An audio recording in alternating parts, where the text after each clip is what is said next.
पे गुफ्तगू करना चाहूँगा और वो खुशाब का वाक़या है। गुज़िश्ता दिनों में बैंक मैनेजर का कत्ल हुआ खुशाब में, उसके अपने गार्ड ने कत्ल किया।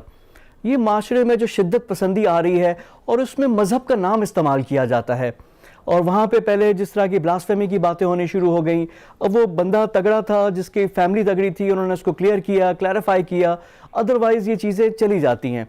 ये क्यों माशरे में इतनी अदम बर्दाश्त आ रही है और फिर हर जगह मज़हब का नाम इस्तेमाल हो रहा है? इस पर गुफ्तगू करने के लिए मेरे साथ मौजूद है डॉक्टर किबला अयाज के चेयरमैन हैं काउंसिल ऑफ इस्लामिक आइडियोलॉजी, इस्लामी नज़रियाती काउंसिल के सरबराह भी हैं। उनसे हम गुफ्तगू करते हैं। किबला साहब, अस्सलाम वालेकुम and welcome to the show. अस्सलाम वालेकुम, बड़ी मेहरबानी जी। किबला अयाज साहब, ये जो खुशाब वाला वाक़या हुआ है, ये एक मुस्लिम माशरा है हमारा, सारे मुसलमान यहाँ पे बसते हैं। इस तरह के अदम बर्दाश्त और फिर मज़हब का नाम, ये हम किस तरफ जा रहे हैं? बिल्कुल, ये खुशाब का वाक़या जो है ये इस बात का सबूत है कि तौहीन रिसालत का जो कानून मौजूद है वो अपनी जगह अहम कानून है, लेकिन इसका जो गलत इस्तेमाल हो रहा है उसकी एक बड़ी मिसाल खुशाब के वाक़े की है। अब इस बात की ज़रूरत है कि ये देखा जाए कि क्यों इसका गलत इस्तेमाल होने लगा है। बुनियादी बात यह है कि जो दीन के साथ मोहब्बत है उसके अंदर हमें एक शऊरी कोशिश करनी चाहिए कि शऊरी मोहब्बत हो। एक माशरे के अंदर एक जज्बातियत बनाई गई है और मेंबर महराब से भी जज्बाती तकरीरें की जाती हैं, बजाय इसके कि आवाम का शऊर बुलंद किया जाए।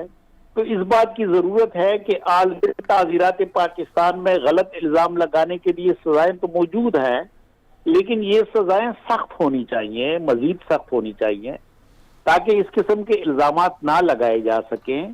खुशाब का वाक़या जो है एक बहुत बड़ी मिसाल है और अब इस बात की ज़रूरत है कि हम इस हवाले से कानून साजी की तरफ जाएं। अच्छा किबला अयाज साहब, इसमें तो कोई डाउट नहीं है कि हमारे लिए जो नबी पाक सल्लल्लाहु अलैहि वसल्लम की ज़ात है वो इंतहाई अहम है और हम किसी सूरत पर उनकी तौहीन बर्दाश्त नहीं कर सकते। एक आम आदमी भी, एक आम मुसलमान भी जिस तरह रिएक्ट करता है, लेकिन रियासत को भी इसमें चाहिए कि करे और कोई गलत इस्तेमाल उसको रोकना चाहिए। अब इंटरनेशनली भी देख लें, जो चार्ली हेब्डो वाला, जो फ्रांस की जो थी, हमारे मजहबी जज्बात वो लोग भी मुश्ताइल कर रहे हैं, हमारी एक वीकनेस है ये, और प्राइम मिनिस्टर ने भी हर फोरम पे इसकी आगाही भी की है कि हमारे लिए ये बात इंतहाई अहम है।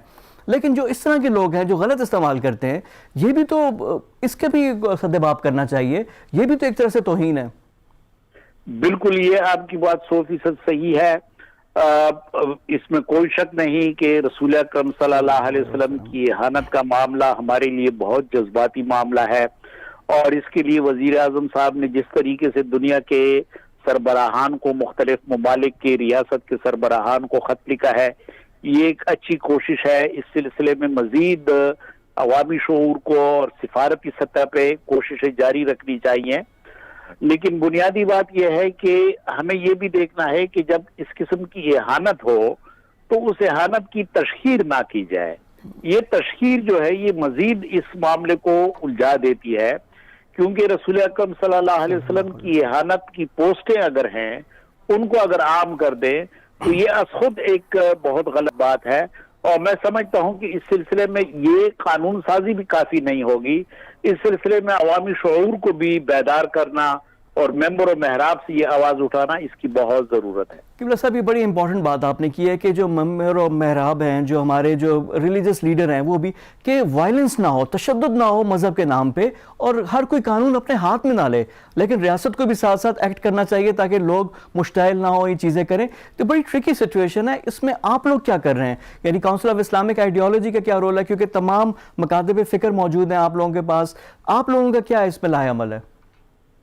इस्लामी नजरियाती काउंसिल ने, तो आपको पता है कि जनवरी 2018 से जो पैगाम पाकिस्तान बना है उसके अंदर ये बहुत वाज़ेह तौर पे लिखा है और इस पे तमाम उलमाए किराम, तमाम विफाक जो मदारिस के हैं उनके दस्तखत हैं कि कुफ्र के फतवे लगाना ये किसी फर्द का या किसी जमात का काम नहीं है, और इक़दाम जो है यानी कानून हाथ में लेना ये किसी फर्द का हक नहीं है। कोई भी मुसल्लह इक़दाम जो है ये सिर्फ रियासत का इस्तेहकाक है। तो अब ये बहुत वाज़ेह है और इस पे उलमाए किराम का बिल्कुल इत्तेफाक है।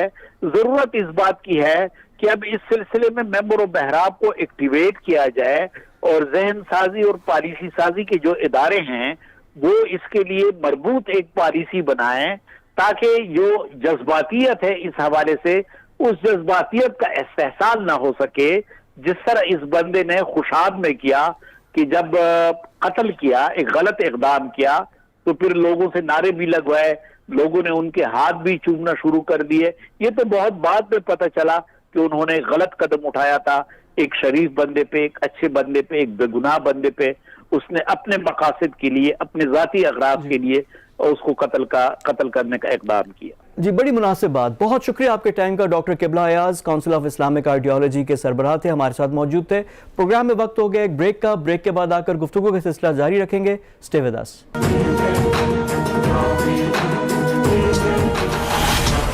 بریک کے بعد پروگرام میں دوبارہ خوش آمدید۔ پروگرام میں اب ہم بات کریں گے شراب کے فیکٹریاں پاکستان میں لگ رہی ہیں، اور ایک نہیں، دو نہیں، بلکہ 3 عدد لگ رہی ہیں، اور یہ فیکٹریاں لگ رہی ہیں بلوچستان میں، اور بلوچستان میں لسبیلا یعنی ہب کے قریبی فیکٹریاں لگ رہی ہیں۔ اب پاکستان جب سے بنا ہے، پاکستان میں 3 فیکٹریاں تھیں شراب کی۔ پاکستان کے آئین کے مطابق نہ پاکستان شراب درآمد کر سکتا ہے اور نہ برآمد کر سکتا ہے۔ ہمارے ہاں مری بریوری تھی، انڈس ڈسٹلری تھی، اور کوئٹہ ڈسٹلری، یہ 3 تھی۔ خیبر پختونخوا میں آپ یہ قائم بھی نہیں کر سکتے۔ سب سے زیادہ کھپت سندھ کے صوبے میں ہوتی ہے۔ اب یہ اچانک کیا ہوا کہ 3 فیکٹریاں، اور وہ بھی بلوچستان میں لگ رہی ہیں؟ اس کے پیچھے کیا راز ہے؟ تفصیلات جانیں گے۔ ہمیں جوائن کر رہے ہیں سینئر صحافی بلال ڈار صاحب۔ بلال ڈار صاحب کی بڑی گہری نظر ہوتی ہے بلوچستان کے امور پہ، ان پہ بھی بڑے ماہر ہیں، ان سے ہم گفتگو کرتے ہیں۔ ڈار صاحب السلام علیکم اینڈ ویلکم ٹو دا شو۔ جی وعلیکم السلام جناب، شکریہ۔ ڈار صاحب یہ ماجرا ہے کیا کہ یکا یک ایک نہیں، دو نہیں، بلکہ 3 فیکٹریاں آ رہی ہیں، بلوچستان میں ان کا قیام ہو رہا ہے، اور یہ کیوں اس کی ضرورت پیش آئی؟ یہ ہے کیا؟ کہانی کیا ہے؟ فواد صاحب، آپ نے جیسے کہ انٹرو میں خود ہی بتایا کہ قیام پاکستان سے پہلے پاکستان میں 3 فیکٹریاں تھیں، کوئٹہ اور سندھ کراچی میں، اور اس کے علاوہ راولپنڈی کی مری بروری۔ اس کے بعد قیام پاکستان کے بعد کسی بھی پاکستان میں شراب فیکٹری کو لائسنس جاری نہیں کیا گیا، اور یہاں یہ بھی بتاتا چلوں کہ KPK میں شراب بنانا، بیچنا، فروخت کرنا، پینا اس کی ممانعت ہے۔ لیکن پاکستان کے جو دیگر صوبے ہیں ان کے اندر شراب پینے یا بنانے کی اتھارٹی صرف یا اجازت انہی کو دی گئی ہے جن کو متعلقہ اتھارٹیز کی طرف سے لائسنس جاری ہوتا ہے۔ اب معاملہ یہ ہے کہ بلوچستان جس کی ٹوٹل پاپولیشن 2.25 کروڑ ہے، وہاں پہ آلریڈی کوئٹہ ڈسٹلری موجود تھی، لیکن اس کو بھی انہوں نے کوئٹہ سے شفٹ کر کے لسبیلا ہب میں لے گئے ہیں، اور ساتھ ساتھ ایک نہیں 3 فیکٹریوں کے لائسنس جاری کر دیے گئے ہیں، جن میں coastal brewery and distillery private limited جس کی منظوری 24 اپریل 2018 کو دی گئی، اور 25 جنوری 2018 کو SECP میں اس کی رجسٹریشن ہوتی ہے، اور اس کے CEO نعمان علی خان صاحب ہیں۔ اس کے بعد اس کو 20 مارچ